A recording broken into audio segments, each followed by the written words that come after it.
Vous retrouvez maintenant La Foi prise au mot, votre émission de formation chrétienne présentée par Régis Burnet. Aujourd'hui, à l'occasion de la fête Immaculée Conception, on parlera de Marie et des femmes de la Bible, avec le père Renaud Sabila, bibliste, et Sylvie de Vulpilaire, bibliste au Centre-Sèvres. Bonjour et joyeux Noël, merci de nous retrouver pour La Foi prise au mot, votre rendez-vous de formation chrétienne. Et nous sommes particulièrement heureux d'être avec vous en ce jour particulier et particulièrement heureux de terminer notre série d'Avent par un dernier épisode consacré à Marie. Impossible de conclure cette découverte des femmes de la Bible sans celle que les pères de l'Église ont appelée la Nouvelle Ève, qu'ils ont maintes fois comparée à la fiancée du Cantique ou qu'ils ont toujours vue préfigurée par Sarah, la femme qui n'aurait pas eu d'enfant sans l'intervention de Dieu. Marie résumerait-elle donc à elle seule tout ce que nous avons dit de la féminité? Mais si c'est le cas, est-elle aussi un peu une femme d'autorité, une femme soumise à la violence? Pour parler de Marie, deux invités, le père Renaud Sabila, bonjour. Bonjour et bon Noël. Joyeux Noël, vous êtes bibliste, vous êtes oblat de Marie Immaculée, ça tombe bien, et vous êtes chapelain au sanctuaire marial de Pontmain dans la Mayenne. On va y revenir et ça tombe là aussi particulièrement bien. Et puis on se retrouve une dernière fois, joyeux Noël. Joyeux Noël. Joyeux Noël, Sylvie de Vulpilaire. Vous êtes bibliste au Centre-Sèvres, les facultés bibliques de Paris, et vous nous avez accompagnés tout cet Avent. Et vous voyez, on a triché un peu. L'Avent a continué jusqu'à Noël. Faculté jésuite. J'ai dit faculté jésuite de Paris. J'ai dit quoi? Faculté biblique de Paris, peut-être. C'est Noël. Pourquoi pas? Parce qu'il y a biblique à Rome, donc voilà. C'est Noël. Alors, peut-être avant de commencer à parler de Marie, mais en fait, on va en parler tout de suite. Dans votre nom, hein, quand je vous ai présenté comme oblat de Marie Immaculée. Quel est cet ordre? Alors, c'est une congrégation missionnaire fondée au 19e siècle, et ça tombe bien parce qu'en fait, notre bicentenaire cette année, en 2016, on a été fondé en 1816. Voilà, donc c'est une congrégation présente dans 70 pays à peu près dans le monde. Et donc moi, mon travail particulièrement, c'est de travailler dans un sanctuaire marial qui se trouve donc en Mayenne à Pontmain, un sanctuaire qui fait partie qui a une grande apparition. Au 19e siècle, il y a eu beaucoup d'apparitions mariales. Il y a eu la Salette, il y a eu aussi Lourdes, et puis la troisième grande apparition mariale, c'est Pontmain. Il faut aussi évidemment citer la rue du Bac à Paris. Voilà, donc parler de Marie, pour moi, c'est formidable. En plus, en tant qu'oblat de Marie Immaculée, ça fait deux raisons qui me donne beaucoup de joie d'être là aujourd'hui. Oblat, ça veut dire quoi, oblat? Oblat, c'est un mot qu'on connaît, qui a plusieurs significations, enfin plusieurs utilisations. Ça veut dire offert, tout simplement. Donc, oblat de Marie Immaculée, ça veut dire qu'on s'offre à travers Marie Immaculée. Alors, lorsque je vous ai demandé, Père Renaud Sabila, de réfléchir à ces questions, c'est vraiment intéressant parce que vous nous avez proposé de reprendre, à propos de Marie, des grandes figures de l'Ancien Testament. Donc ça va faire une sorte de résumé de tout ce qu'on a dit. Peut-être ma première question, c'est pourquoi est-ce que pour vous, Marie est dans cette position de récapitulation, de reprendre ces figures-là? C'est la tradition de l'Église qui va dans ce sens-là. Très vite, et vous l'avez dit, on a parlé de la Nouvelle Ève, et on y reviendra. Pourquoi dire que Marie est la Nouvelle Ève? Et on a vu dans beaucoup de figures féminines, finalement, comme des préparations qui permettent d'éclairer et qui permettent d'amener peut-être un peu plus loin ce qui a été commencé à travers ces parcours de femmes dans tout l'Ancien Testament. Donc, en faisant cette émission, c'est-à-dire en regardant Marie à travers des figures féminines, je crois qu'on s'inscrit dans la grande tradition de l'Église et de l'exégèse biblique. Alors, on va commencer par une qu'on avait vue. Quand est-ce qu'on l'a vue, Tamar? Peut-être la première, non, peut-être la deuxième. Avec Corinne Lanoir. Avec Corinne Lanoir, c'est ça. Alors moi, je dirais pas préparation, très bien, mais c'est surtout le texte lui-même. C'est-à-dire, c'est Luc ou Matthieu qui, nous parlant de Marie, ou Jean, fait appel dans son texte à ces figures. Donc, on est un peu obligé d'aller les voir. Je ne dirais pas simplement, on lit l'Ancien Testament, pouf, on pense à Marie. Non, on lit le texte du Nouveau Testament et on voit que pour nous faire comprendre le personnage de Marie, le narrateur reprend des figures de l'Ancien Testament qui expliquent l'oblation de Marie, enfin tout ce personnage dont nous allons parler maintenant. Donc, vous voulez dire que c'est prévu par le texte lui-même. C'est-à-dire Oui. que c'est le texte lui-même qui nous petite impose d'aller... leçon d'exégèse. Allez, On petite ne leçon d'exégèse part pour pas Noël. de l'Ancien Testament pour aller vers le Nouveau. Oui. On lit le Nouveau Testament qui nous renvoie à l'Ancien. Voilà. Donc, parce que sinon, ça veut dire que tous ces personnages, eh ben, ils étaient trop courts. Heureusement qu'il y avait le Nouveau Testament. Alors, comment on peut parler à nos frères juifs? Oui. Non.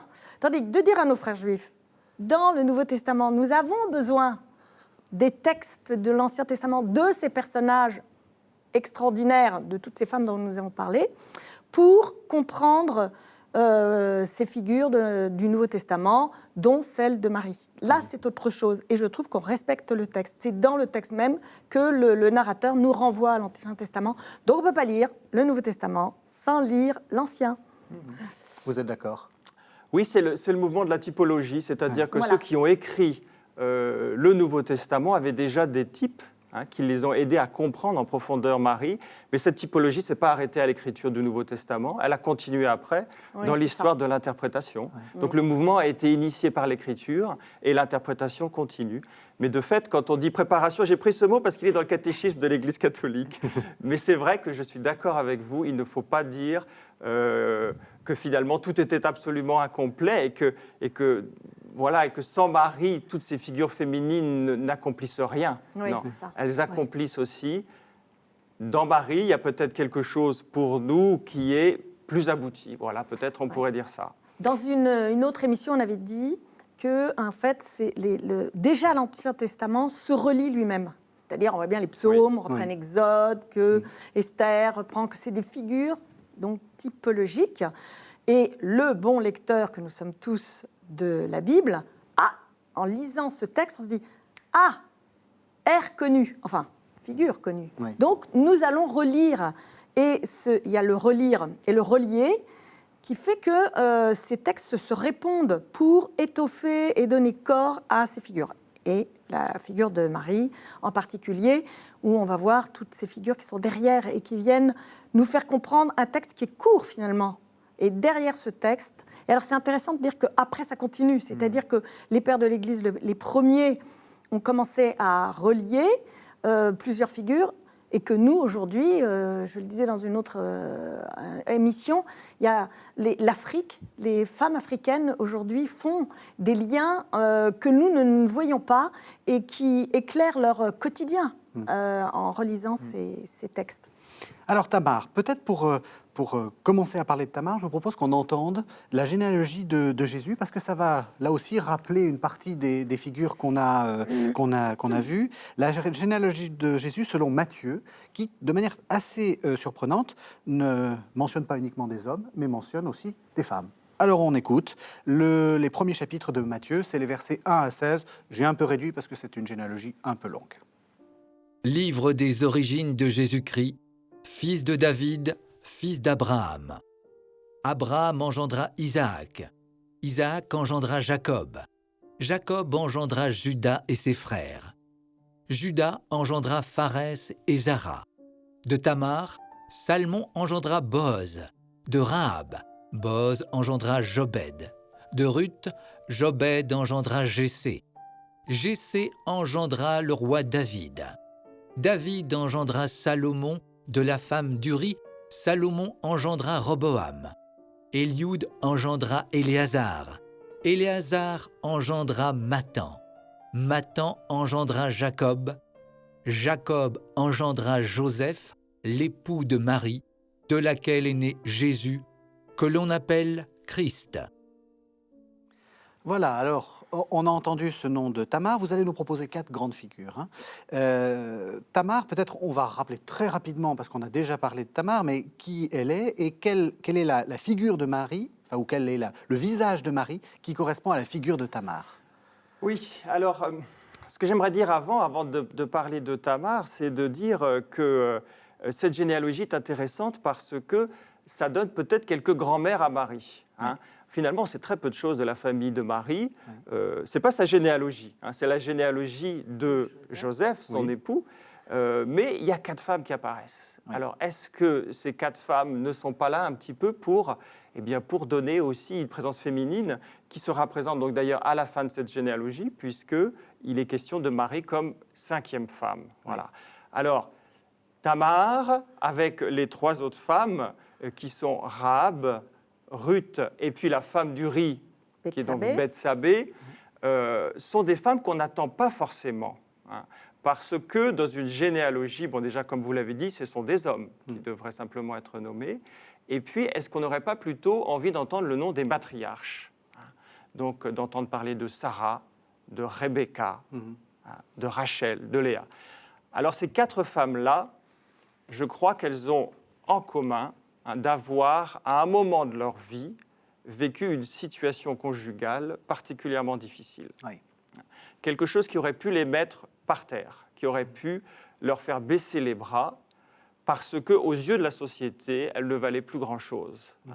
Et Tamar, en particulier, vit un déni de justice, parce qu'elle devrait, selon la loi du Lévirat, pouvoir épouser le 3e fils de Juda, mais celui-ci lui refuse, parce qu'il pense que c'est elle qui est comme une mangeuse d'hommes, parce qu'elle est 2 premiers maris, les 2 premiers fils de Juda sont morts. Alors on lui fait un déni de justice, et elle va rétablir ce déni de justice en faisant quelque chose d'assez incroyable, en s'habillant en prostituée et en volant donc une relation hein, sexuelle à son beau-père, Juda. Voilà. Et elle va avoir des jumeaux. Et elle va avoir des jumeaux qui sont dans la liste, là, Pérez et puis Zara. D'ailleurs, c'est intéressant qu'il y ait les 2. On se dit... Les 2. Oui, les 2 jumeaux, parce qu'on ne descend que d'un, hein, quoi. Je veux dire, Oui, Jésus j'avais descend pas que d'un. pensé. c'est vrai. Ouais, Oui, et oui. on a les 2, parce que, du coup, ça rappelle l'histoire. Hein. Tout de suite, on se dit, tiens, les 2, ah oui, hop, hop, hop. Ça redonne de la chair à cette Tamar qui n'en manque pas. Et du coup, voilà, cette Tamar est assez extraordinaire parce que c'est une prostituée. Elle joue la prostituée. Mais c'est pas ça qui est intéressant, en fait. Voilà, elle joue la prostituée et elle manque de se faire écharper d'ailleurs, hein, parce que quand on apprend qu'elle est enceinte... Brûlée vive. Brûlée, voilà, c'est pas lapidée, alors que normalement, ce serait plutôt la lapidation, mais là non, même brûlée vive, hein, donc on sent qu'elle catalyse toute une haine, hein, alors qu'en fait, quand elle explique ce qui s'est passé, le déni de justice dont elle a été victime, c'est Judas lui-même qui dit... Elle est juste. Voilà, tu es plus Sodaka. juste que moi. Vous êtes sur KTO Radio et vous écoutez La Foi prise au mot. On parle de Marie et des femmes de la Bible avec les invités de Régis Burnet. Alors, est-ce que c'est pas un peu osé de comparer la Vierge Marie Immaculée avec Tamar qui joue les prostituées? Alors, je ne la compare pas de ce point de vue-là, ça c'est vrai. Mais ce qui me semble intéressant dans le texte que Matthieu nous propose, c'est qu'il nous montre que pour Marie, ça commence difficilement. Ça commence difficilement parce qu'il lui arrive ce qui est arrivé à aucune femme, cette conception virginale. Des conceptions miraculeuses, il y en a beaucoup dans l'Ancien Testament. Mais ce sont toujours des femmes mariées. Elles ont toujours un époux sous la main. Alors parfois elles sont stériles depuis longtemps, parfois elles sont plus en âge d'avoir des enfants, elles en ont un, c'est miraculeux, mais il y a toujours monsieur qui est à côté. Dans le cas de Marie, non. Elle est promise à Joseph, mais elle ne vit pas avec Joseph. Pas encore mariée, quoi. Elle n'est pas encore mariée, donc forcément ça va jaser. Ça va jaser et sa réputation est en cause. Et on sait très bien que pour une femme à cette époque-là, la réputation c'est tout. Donc, comment commencer sa vie avec cette espèce de diffamation qui risque de naître? Alors, on voit que Joseph ne sait pas trop quoi faire face à cette naissance. Alors là, on sait que dans l'histoire de l'Église, il y a eu beaucoup d'interprétations. Est-ce qu'il est comme le lecteur? Est-ce qu'il sait qu'il y a une conception virginale ou pas? Certains pensent que oui, d'autres pensent que non. Ils pensent aussi qu'elle est adultère. Et donc, il prend cette demi-mesure. Le texte ne dit rien. Ouais, le texte ne dit Sauf- rien. Non. Ouais. On nous dit qu'il est juste, Ouais. lui aussi. Alors, c'est quoi sa justice? Voilà. Est-ce que c'est de renvoyer Marie Chez elle. parce qu'il ne peut plus l'épouser parce qu'elle est adultère, mais ce serait une justice teintée de bonté parce qu'il veut le faire discrètement? Ou est-ce que sa justice, c'est de ne pas s'approprier ce qui n'est pas de lui? Ça, c'est la deuxième version dans le cas où il serait comme le lecteur, c'est-à-dire qu'il aurait entendu parler de cette conception virginale. Voilà. Mais je ne crois pas que ce soit, pour notre discussion d'aujourd'hui, le plus important. Le plus important, c'est que Marie court ce risque aux yeux des autres, hein, d'être comme Tamar, d'être une fille complètement déconsidérée. Voilà. Et ça, Marie a dû le porter, je pense. Hein, cette difficulté toute sa vie. Alors l'ange, c'est pas Gabriel, c'est l'ange du Seigneur, vient la défendre. Hein, il explique à Joseph. Auprès de Joseph, oui. Et Joseph a entendu, mais les autres n'ont pas entendu. Hein.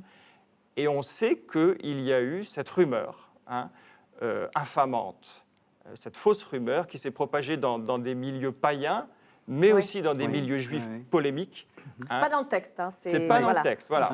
Alors là, il faut être très clair. C'est de l'ordre de la rumeur, c'est tout à fait infamant. Mais cette idée que Marie serait donc... il n'y aurait pas eu de conception virginale, mais qu'il y aurait eu adultère, malheureusement, hein, cette rumeur s'est propagée jusque tard. Hein. Donc elle est vraiment parmi ces femmes qui sont mises en danger parce qu'il leur arrive quelque chose, hein, qui est la volonté de Dieu. Elle s'accorde à cette volonté de Dieu, mais les chemins de Dieu parfois sont très sinueux, hein, et ne suivent pas tout à fait les conventions. Qu'est-ce que ça nous dit ? Ça nous dit que Marie, c'est aussi celle qui nous, qui nous permet ou qui nous, comment dire ça, qui nous prévient peut-être de jugements trop hâtifs sur ce qu'on croit des autres, ce qu'on voit des autres, ce qu'on croit voir des autres. Peut-être qu'effectivement, on a tendance à aller très très vite dans nos jugements, d'avoir peu d'indulgence. On est assez indulgent avec soi-même et avec les autres. Généralement, le jugement vient très vite. Ça dépend de tel texte. Hein. C'est celui de Matthieu qui nous dit ça, parce que Luc, c'est tout à fait autre. Hein. Et le texte de Matthieu nous parle de Joseph, et en fait, on prend un peu la place de Joseph, en disant, mais qu'est-ce que j'aurais fait ? Mais qu'est-ce que c'est que cette femme ? Donc, les questionnements viennent de ce texte de Joseph. Et c'est ça, là où il est intéressant, c'est de se dire pourquoi Matthieu nous parle de Joseph et Luc nous parle de Marie, en gros. Et en fait, il y a ce questionnement et où on voit comment Joseph y répond, en fait. Donc, moi, je trouve que c'est beau parce qu'il y a ce couple qui se forme et Joseph qui va prendre Marie, l'enfant, et du coup, l'ange...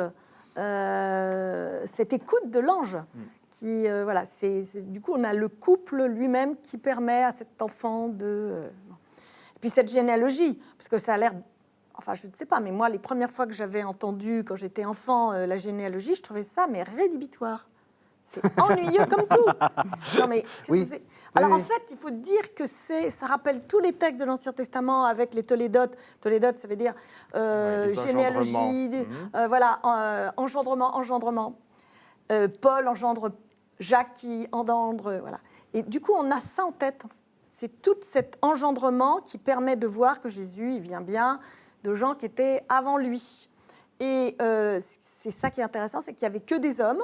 Et puis, il y a ces femmes au parcours improbable, courageux et qui vont vers la vie. Et du coup, Marie s'inscrit dans ces parcours courageux, improbables, avec nous un regard sur les prostituées en se disant non, mais c'est pas possible qu'on associe Marie, vierge, pure, à ces prostituées. Mais ces prostituées, en fait, d'abord, il n'y en a qu'une qui est vraiment prostituée, c'est Rahab. Et ensuite, Rahab, on nous explique qu'elle a une foi. Donc, il y a à ces femmes-là noté qu'elles ont ou la foi, c'est dans le texte, ou, et c'est renoté dans le Nouveau Testament, chez Jacques et l'Épître aux Hébreux, la foi, pistis, et les Hébreux, c'est ses œuvres. Non, c'est chez Jacques où ses œuvres montrent qu'elle est juste. Ça, et Jacques et Hébreu, c'est la pistis. Par la foi. Par la pistei. Et du coup, c'est pas important qu'elle soit... c'est pas important. Ça fait partie de sa vie, quoi. Elle était prostituée. Alors que Tamar, elle l'est pas. Elle prend juste ce moyen-là. Bethsabée. Alors d'abord, on dit pas Bethsabée, on dit femme d'Uri. Femme d'Uri, pourquoi ? Parce que Uri, le Hittite, c'est un homme qui va obéir à la loi beaucoup mieux que David. David, on peut dire, il coche toutes les cases. Tu ne tueras pas, il va tuer. Tu ne mentiras pas, il va mentir. Tu ne prendras pas la femme du prochain, il va prendre la femme du prochain. Donc, c'est intéressant ce 2 Samuel 11 parce qu'on voit que David, on peut dire, il coche absolument tous les premiers commandements du décalogue. Ça y est, c'est fait. Et Uri, il obéit à la loi. Et c'est cette femme, la femme d'Uri, qui est considérée comme un objet là, par laquelle va passer cette descendance. Donc tout ça est complètement improbable. Et même inattendu, quoi. Oui, inattendu, mais encore une fois, c'est pour ça que je tenais à mon mot nous prévient. Oui. Ça nous prévient qu'il faut se méfier, que les choses sont peut-être plus compliquées qu'on le croit, parce qu'en même temps, David, c'est celui qui cochait tout ce qu'il y avait de bon. Oui, c'est le roi, c'est le plus cité dans la Bible. Il est comme loin roi. comme le Mais parce descendant que, 2 Samuel 12, le il successeur se convertit, Oui, il s'amende et il dit « J'ai péché contre le Seigneur, j'ai fait le truc le plus grave. » Donc voilà, on a le pécheur qui se convertit. Donc David, il a tout bon après. Hein, Alors, je vous propose qu'on voit un deuxième visage de Marie. Cette fois-ci, c'est Judith qui pourrait être l'écho. Judith ou Esther aussi. Ou Esther. Esther. Oui. Alors, je vous propose qu'on entende le texte, un texte très connu là aussi, hein, c'est l'Annonciation. On entend ça et puis après, on en discute. Le texte, c'est Luc 1, évidemment, 26-37. Voici quelle fut l'origine de Jésus-Christ. Marie, sa mère, était accordée en mariage à Joseph. Or, avant qu'ils aient habité ensemble, elle se trouva enceinte par le fait de l'Esprit Saint. Joseph, son époux, qui était un homme juste et ne voulait pas la diffamer publiquement, résolut de la répudier secrètement. Il avait formé ce projet, et voici que l'ange du Seigneur lui apparut en songe et lui dit « Joseph, fils de David, ne crains pas de prendre chez toi Marie ton épouse. Ce qui a été engendré en elle vient de l'Esprit Saint, et elle enfantera un fils auquel tu donneras le nom de Jésus, car c'est lui qui sauvera son peuple de ses péchés. » Tout cela arriva pour que s'accomplisse ce que le Seigneur avait dit par le prophète. Voici que la Vierge concevra et enfantera un fils auquel on donnera le nom d'Emmanuel, ce qui se traduit « Dieu avec nous ». À son réveil, Joseph fit ce que l'ange du Seigneur lui avait prescrit. Il prit chez lui son épouse, mais il ne la connut pas jusqu'à ce qu'elle eût enfanté un fils auquel il donna le nom de Jésus. Ce deuxième visage, j'ai hésité entre Judith et Esther. On va prendre Esther. C'est la femme qui sauve son peuple, en fait. Voilà, la femme qui sauve son peuple, donc la femme active.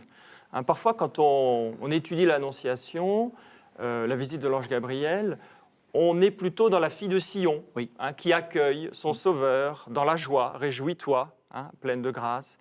Alors, c'est évidemment une belle référence, mais qui est plus pour moi dans la passivité, du coup. Là, je voudrais plutôt essayer de lire le texte en montrant que Marie est active, et qu'elle fait partie de ces femmes qui ont, à un moment donné, été la femme de la situation, celle qui a pu faire ce qu'il fallait pour sauver son peuple.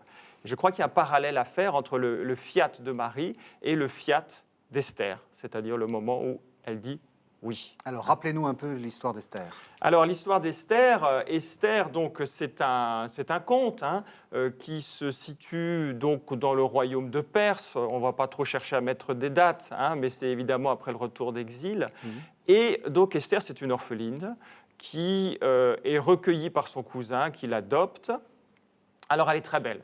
Elle est très belle, et quand le roi Xerxès veut renouveler son harem, eh bien, il va rechercher toutes les jolies filles du royaume. Donc, on est à Suse, dans la ville de Suse, et la pauvre Esther, entre guillemets, elle est prise parmi toutes ces jeunes filles. Et donc, elle se retrouve dans le harem, et elle fait tout le parcours que font les jeunes filles. Elle se retrouve donc dans le lit du roi, elle plaît au roi, et il en fait sa reine. Voilà.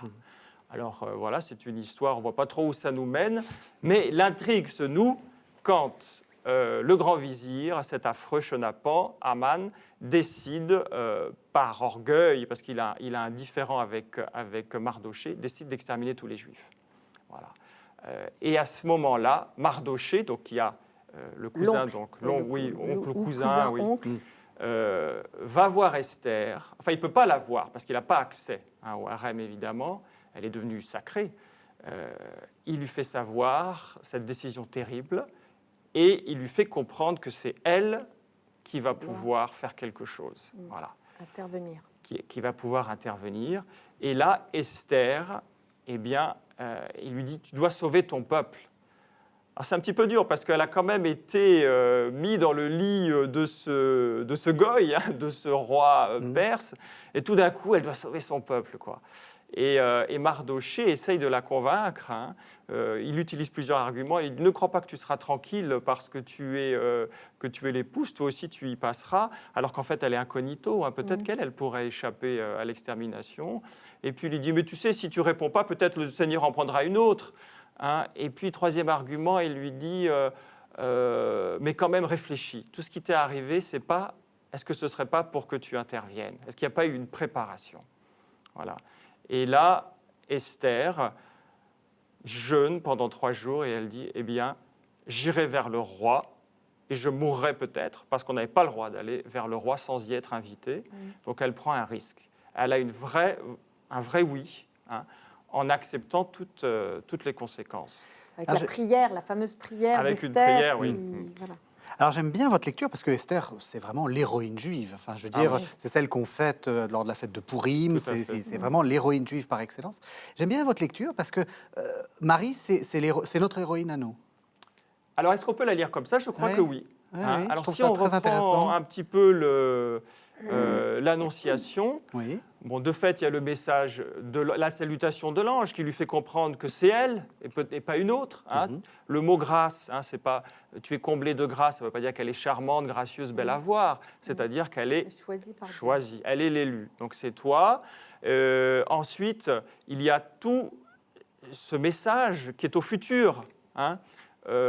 Tu enfanteras, il sera roi. Donc on voit bien que c'est une proposition. Marie n'est pas dans la position de toutes ces femmes de l'Ancien Testament qui priaient jour et nuit pour avoir un enfant. Elle n'est pas dans une situation de demande. Elle ne fait pas de prière de demande. C'est l'ange qui lui fait une demande. Et c'est à elle d'accéder, en quelque sorte, à cette demande. Mais bon, j'ai peut-être trop vu de séries américaines à la télé, mais un bon héros, c'est quelqu'un qui risque des choses. Qu'est-ce qu'elle risque ? Et quelle va être finalement cette part de risque dans sa vie? Oui, eh bien, elle le découvrira petit à petit, je crois. Hein. Elle le découvrira petit à petit. Il y a une deuxième annonciation, c'est celle que quand elle sera au temple avec Siméon. Oui, alors là, c'est plus... Et on lui dit que ça ne va pas bien se passer quand même. Hein. Là, mais là, déjà, elle est... pourquoi elle est... en fait, c'est « un homme ne m'a pas connu ». Hein, c'est ça, en fait, en grec, je pense, qui reprend le terme hébreu et non pas relation conjugale. Oui. Mais à l'époque, ça ne devait pas être tellement bien vu d'avoir un enfant alors qu'on est fiancé mais pas tout à fait marié, etc. Donc elle risquait des relations extra-conjugales. Voilà. Elle risquait répudiation, tout le village, le clan la montrant du doigt, lapidation, je ne sais pas... Non, elle risque énormément. Et son oui, c'est vrai, est vu en catéchisme, comme que votre oui soit oui, que votre non soit non. C'est pas mièvre du tout. Et je pense que c'est bien vu de l'associer à ce... Parce que Esther, elle tremble. Avant de rentrer là, voir le roi, elle est tremblante de peur. Et elle tremble en disant, mon Dieu, est-ce que je fais la bonne... Bon, une fois qu'elle est partie, mais elle a quand même cette hésitation. Bon, alors là, on ne nous dit pas du tout que Marie a hésité, mais elle demande comment. Mais comment c'est possible? Alors, c'est pas comment c'est possible, comme Zacharie a demandé. Hein. Zacharie, il dit, mais attendez, c'est pas possible.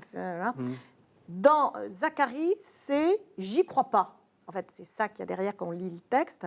Alors que Marie, ce n'est pas ça, c'est je me renseigne. Comment c'est possible? Et ben voilà, c'est possible parce qu'à Dieu tout est possible, etc. Et là, on a le oui. Et ce que je trouve intéressant, c'est votre lecture de dire, en fait, c'est ce oui qui fait advenir. Voilà. Qui sauve le peuple. Et qui fait advenir Jésus. C'est ça, parce qu'on a tendance à trop penser que c'est automatique. Oui. Hein. L'ange elle est du déjà Seigneur, enceinte, en fait. l'ange du Seigneur apporta l'annonce à Marie et elle conçut du Saint-Esprit. Quand on récite l'Angélus, Oui. et elle conçut du Saint-Esprit, c'est un passé simple.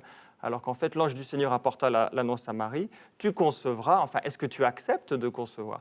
Donc on va trop vite là-dessus, il faut laisser le temps de sentir qu'elle fait de ce projet qui lui est présenté son projet, et que ce oui la transforme un peu en héroïne.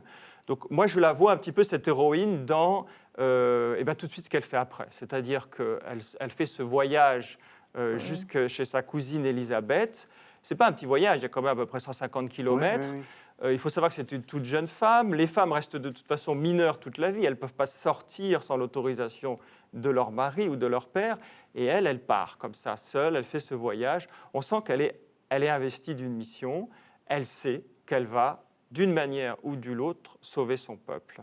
Et en outre, elle va dire le Magnificat, et ça, c'est dans les genres littéraires, le chant de victoire, c'est toujours une héroïne qui le prononce. Enfin, je veux dire, c'est depuis la sœur de Moïse qu'on a vu il y a quelques semaines, c'est bien la preuve que c'est une héroïne. C'est une victoire un peu anticipée, on pourrait dire, qu'elles chantent ces deux femmes, mais de fait, elles ont toutes les deux compris que ça va venir de toute façon. Mais elle reprend, en fait, moi, bon lecteur toujours de la Bible, le chant d'Anne, en fait. Et on voit bien que Anne, elle va offrir cet enfant, elle va offrir Samuel.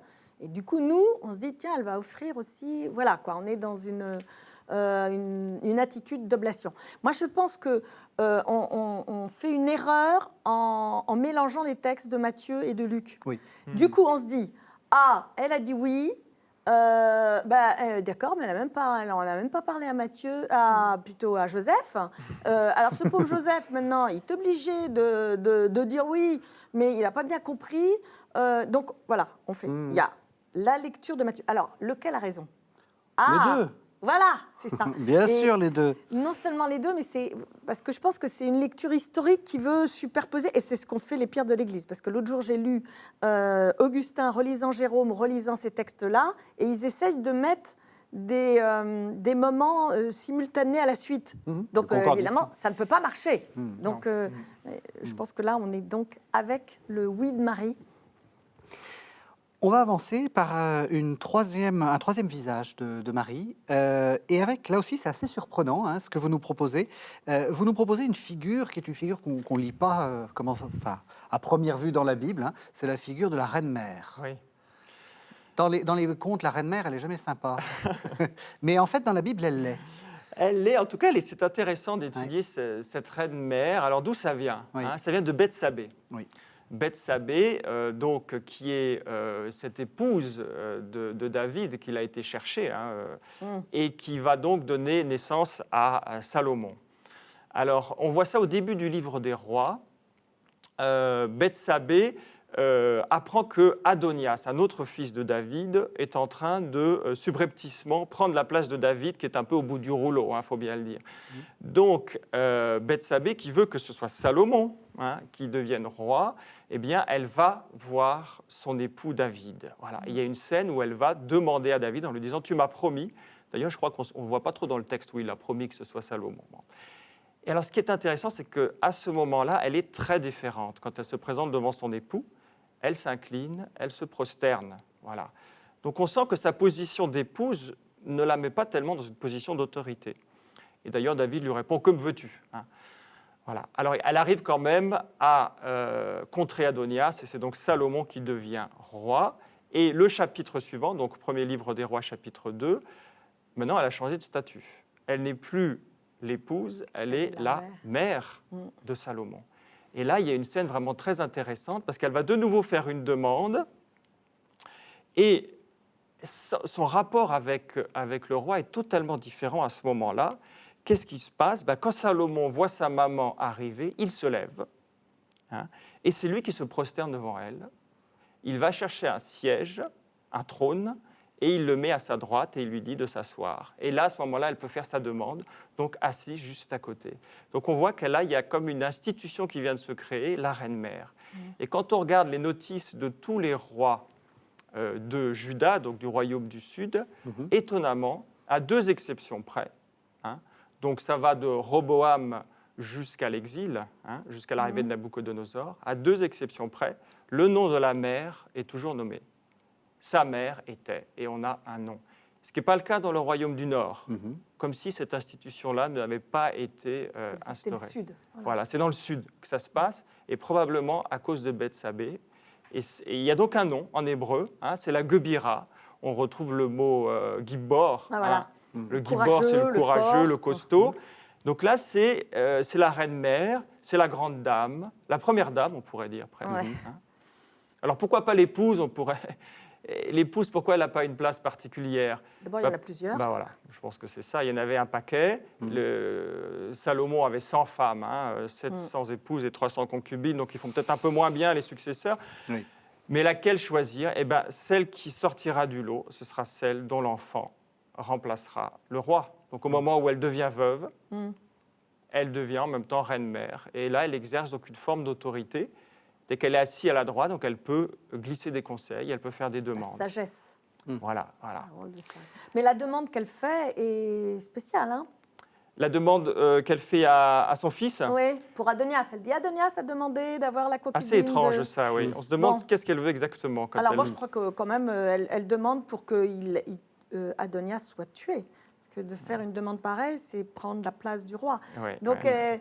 C'est une intrigante aussi. C'est très machiavélique. Ouais. Oui. Et Adonias, c'est très naïf. Objet, je dirais, en 2 Samuel 11-12, puisque David va la faire chercher, etc. Alors que là, c'est une intrigante. Bon, on ne nous explique pas tellement les tenants et les aboutissants, mais bon, je n'avais pas remarqué qu'elle était donc à sa droite. Ouais.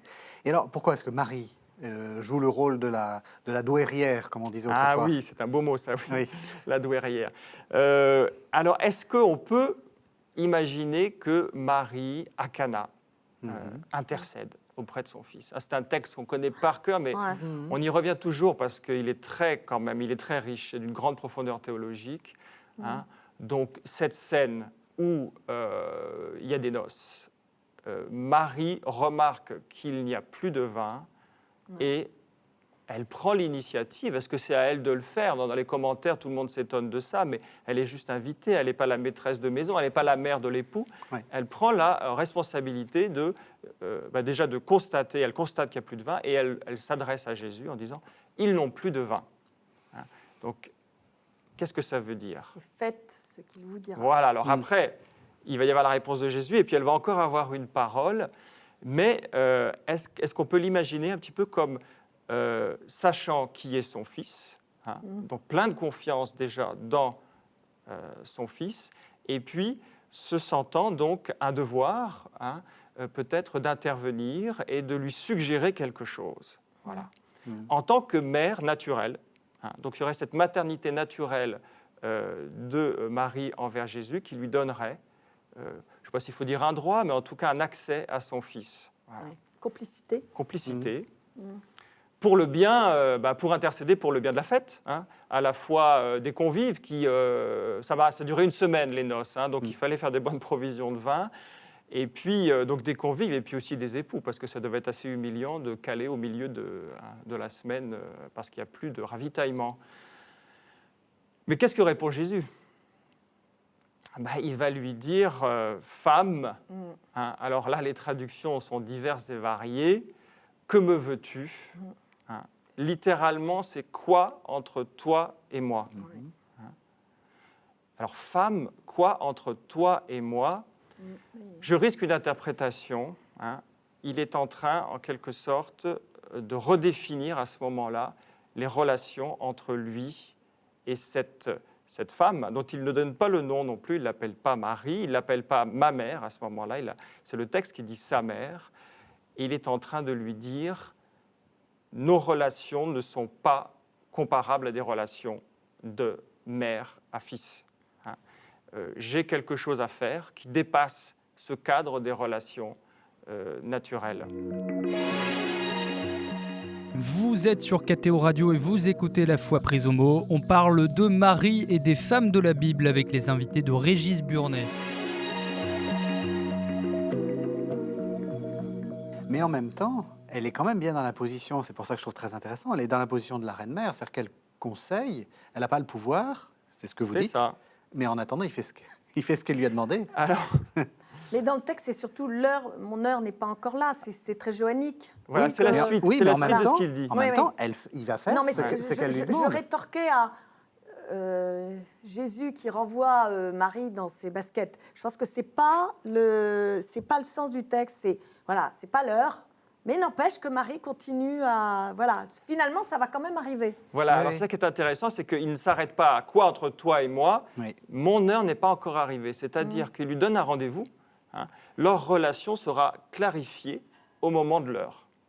Oui. Donc moi, je le prends comme ça, ce texte. Hein. Oui. Donc il y a un rendez-vous qui est fixé et on sait que ce rendez-vous, ce sera le chapitre 19, ce sera la croix, puisque Oui. l'heure, c'est la glorification. Donc la croix n'est pas douloureuse, c'est Saint Jean, elle est glorieuse. Et c'est à ce moment-là que la relation entre ces deux-là va se clarifier. Mhm. Alors de fait, Marie n'est pas offusquée par cette... elle pourrait se sentir un peu rebutée non, elle va avoir cette phrase extraordinaire, eh bien, faites tout ce qu'il vous dira. Alors moi, c'est ce verset 5 que je... C'est une phrase que je n'ai jamais prononcée et que je crois que personne ne prononce. Faites tout ce qu'il vous dira. Comment, même si on se fie à quelqu'un, comment est-ce qu'on peut aller jusque-là hein? Au mieux, on peut dire, oui, il est solide, tu peux lui faire confiance, mais fais tout ce qu'il dira. Hein? Et donc là, il y a vraiment, je crois, Marie comme modèle de foi qui émerge dans le texte. Hein? Et la place de Marie, elle sera définie donc plus tard. Il faut attendre un peu. Hein? Il faut lire tout l'évangile de Jean et arriver au chapitre 19. Et là, on aura, à mon avis, une explication. Alors, dernier visage de Marie, là aussi assez surprenant, et j'aime beaucoup votre lecture, et je suis content qu'on termine sur ce dernier visage. C'est la figure de Rachel. Alors, Rachel, vous allez peut-être nous expliquer qui elle est. Rachel, c'est la mère de la communauté. Oui, alors Rachel, on la connaît, hein, on en a parlé tout à l'heure un peu, c'est une des matriarches. Donc Jacob, quand il a été chez son oncle Laban, hein, il est tombé amoureux de Rachel et donc il a voulu l'épouser, mais il a dû travailler pendant 7 ans hein, avant de l'épouser. Et là, son oncle lui joue un tour, il met dans le lit nuptial non pas Rachel, mais Léa. Voilà. Alors Rachel, moi, spontanément, j'ai toujours trouvé que c'était un peu la jolie fille qui pouvait tout se permettre parce que de toute façon, elle est jolie et puis on l'aime, donc voilà. Mais quand on lit le texte attentivement, et la traduction juive va beaucoup plus dans ce sens-là, Rachel, c'est quand même la femme qui assume un destin tragique. Parce que quand même, le texte ne le dit pas, mais peut-être qu'elle l'aimait aussi, son Jacob. Hein, et le voir trimer comme ça pendant 7 ans pour elle, elle attendait ce moment-là. Et il lui est volé le moment. Elle doit être partie prenante de cette ruse. Ouais, Oui. ouais. Alors que c'est la deuxième. Hein, et Jacob aussi est le deuxième. Donc Léa aurait dû épouser Ésaü. Hein, il y a une logique qui est rompue là. Hein. Voilà. Et puis ensuite, après, sa matrice est fermée. Elle n'arrive pas à avoir d'enfants et elle voit toutes ces femmes enfantées. Elle arrive enfin à avoir Joseph. Et puis après, un deuxième fils. Mais elle meurt en donnant naissance à son fils. Et elle l'appelle Ben-Oni, fils du deuil. Et Jacob change tout de suite le nom en disant non, ce sera fils de la droite, Benjamin. Hein. Mais quelle tragédie. Hein. Et donc, elle ne sera même pas enterrée dans le tombeau des patriarches, hein, à Hébron. Elle sera enterrée donc dans le tombeau de Rachel, qui se trouve à côté de Bethléem, donc toute seule. Voilà. Et puis sa lignée, ce sera pas la lignée royale, parce que la lignée royale, on l'a vu au début, c'est celle de Judas. Et Judas, c'est un des fils de Léa. Voilà. Donc, c'est une femme qui a souffert. Hein. Et une femme qui a souffert, c'est une femme qui peut comprendre la souffrance. Voilà. Et c'est pour ça que dans la tradition juive, on appelle Rachel notre mère, et on lui confie toutes ses souffrances. On dépose ça à ses pieds parce qu'on sait qu'elle peut les comprendre. Et quelque part, être compris, c'est déjà en partie un soulagement. Hein. Et il y a évidemment dans cette phrase qu'on retrouve dans l'évangile de Matthieu aussi, mais qui est dans Jérémie, hein, Rachel qui pleure hein, à Rama parce qu'elle a perdu ses enfants. C'est au moment du massacre des innocents que Matthieu reprend ça. Elle ne veut pas être consolée. Voilà. Il y a une espèce de douleur qui ne peut pas être surmontée, mais qui met en contact les personnes. en particulier, et qui va rejoindre ceux qui ressentent justement une douleur comparable. Et c'est ça que je trouve intéressant, parce que dans la tradition juive, on sait que Rachel, elle ne les a pas perdus, ses enfants, enfin, dans la Bible. Non, Mais en fait, ce qu'elle pleure, c'est tout le peuple juif, tous C'est ceux ça. qui sont morts. Donc c'est vraiment la mère par excellence. Et d'ailleurs, encore aujourd'hui, quand on va au tombeau de Rachel, on voit comment dire, la tendresse de ces pèlerinages juifs pour celle qui est un peu la mère, l'équivalent de Marie. Enfin, je veux dire, c'est leur mère. c'est ça. C'est Oui. celle avec qui on va déposer le paquet, quoi. Quand Oui. c'est trop lourd, il faut le déposer. Voilà. Oui. Et Jérémie, de fait, il ne fait pas référence à la Genèse quand il prend ça. Il fait référence à une... On pense qu'en passant, en quittant donc Jérusalem, les exilés, en allant donc vers la Babylonie, sont passés devant le tombeau de Rachel. Et donc c'est à ce moment-là qu'il y a comme elle pleure en fait l'exil. Hein. Oui. Elle pleure le peuple qui s'en va et qui va traverser donc des années noires. Hein. Et elle est avec eux. Oui. Et quelque part ça soulage. Et puis surtout, c'est la vision de cette mère qui pleure, qui veut prendre la souffrance de son enfant plutôt que de voir son enfant souffrir. On sait ça. Ça fait appel à l'expérience commune. Et cette Rachel qui a beaucoup, sans doute, pleuré en attendant d'avoir ses enfants, puis Léa, en plus, elle n'est pas tendre avec elle. Donc, il y a toute cette souffrance qui est derrière cela. Oui, c'est très beau. Et en quoi ça s'applique à Marie? Alors c'est évident, mais Alors, est-ce qu'on peut aller plus loin simplement que la mère de compassion? alors il faut regarder Marie au pied de la croix, Oui. hein, je pense. Donc c'est l'évangile de Saint Jean au chapitre 19. Alors on a tous en tête le Stabat Mater Dolorosa, hein, Lacrimosa, la mère douloureuse qui pleure. Mais quand on lit le texte de Saint Jean, on n'a pas du tout une scène où il y a de la souffrance. Hein. On n'a même pas un Jésus qui agonise. Oui. On a donc cette scène à laquelle on peut venir maintenant où Jésus est presque comme quelqu'un qui fait son testament avant de partir. Hein, et qui va donner des consignes aux gens qui sont importants pour lui, pour qu'ils puissent continuer après lui. Et qui sont ces personnes importantes? Eh bien, il y a donc Marie, sa mère. Bon, elle n'est pas nommée Marie encore une fois, elle reste sans nom, la mère, sa mère. Et le disciple bien-aimé. Voilà, donc pas de scène de douleur, mais ces deux-là qui se retrouvent donc à entendre cette parole d'un Jésus qui fait son testament. Et alors c'est là où ce qui était en suspens à Cana, à mon avis, se déboucle un petit peu. Hein. C'est que cette maternité qui n'avait pas été vraiment, au moment de Cana, assumée par Jésus, la maternité maternelle. Parce que finalement, dans l'évangile de Jean, ce qui compte, ce n'est pas tellement la chair, hein, c'est renaître d'en haut. Hein. C'est ce qu'on voit dans le dialogue avec Nicodème. Donc cette maternité, elle doit devenir spirituelle. Voilà. Et donc la maternité de Marie, elle va se comprendre au pied de la croix comme une maternité ecclésiale, une maternité spirituelle. Donc, le disciple bien-aimé, qui est-il? Encore une grande question.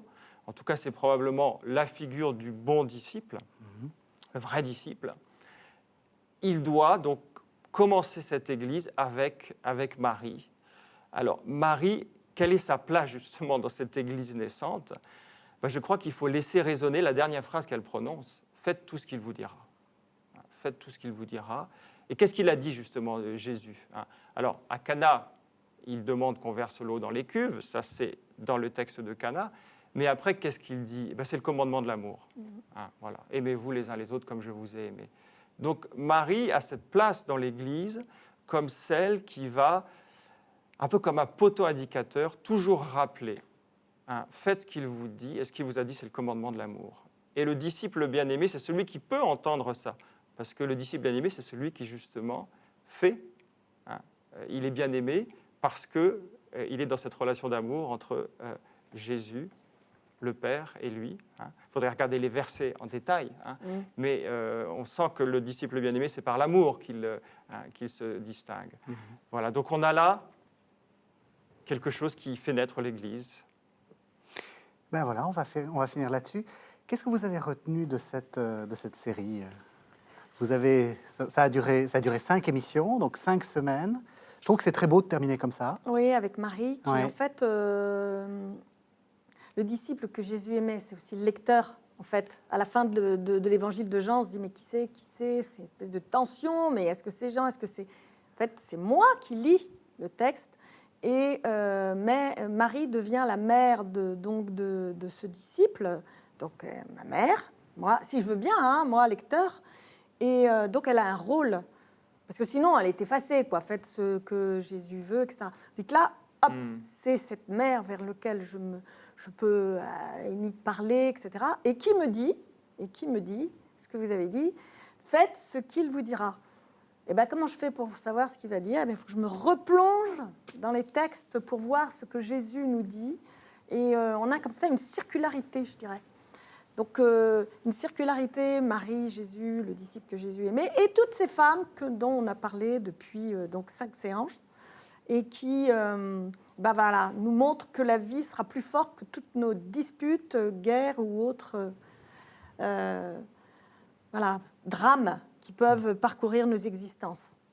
La vie sera plus forte. Voilà. Merci beaucoup. Alors, si on veut vous retrouver, c'est à Pontmain. Eh oui. Alors, ça se trouve où, Pontmain? Donc pour moi, c'est un petit peu perdu, c'est à la campagne, Oui, mais Marie est très discrète, hein, oui. donc les lieux d'apparition mariale sont généralement des lieux un petit peu à l'écart. Hein. Oui. Voilà, donc c'est dans le diocèse de Laval. Hein. Donc eh bien, on accueille les pèlerins, voilà, c'est une grâce hein, justement d'être là pour être témoin hein, du fait que l'intercession de Marie, elle est toujours là. Hein. Le travail de Marie ne se termine pas au pied de la croix, ni même à l'Assomption, elle continue de nous écouter et de nous dire de faire ce que Jésus veut. Donc un bon prolongement de cette émission, c'est d'aller à Pontmain. Oui. Toutes les informations, on les trouve sur Internet. Il suffit de taper Pontmain Sanctuaire, je pense qu'on trouvera. Et en particulier le 17 janvier, qui est la fête de l'apparition à Pontmain. Elle apparaît à qui? À des enfants, 4 enfants. Et le message de Pontmain? Le message de Pontmain est tout simple, c'est « Priez, mes enfants, Dieu vous exaucera en peu de temps, mon fils se laisse toucher ». Parfait. Je rappelle votre livre, Vocabulaire raisonné de l'exégèse biblique. C'est aux éditions du Cerf. C'est l'occasion de continuer à vous retrouver après cette série. Merci beaucoup. Merci. De nous avoir fait découvrir pendant toutes ces semaines les femmes de la Bible. Merci à vous de Merci nous avoir de m'avoir invité. Écoutez, c'est un vrai plaisir.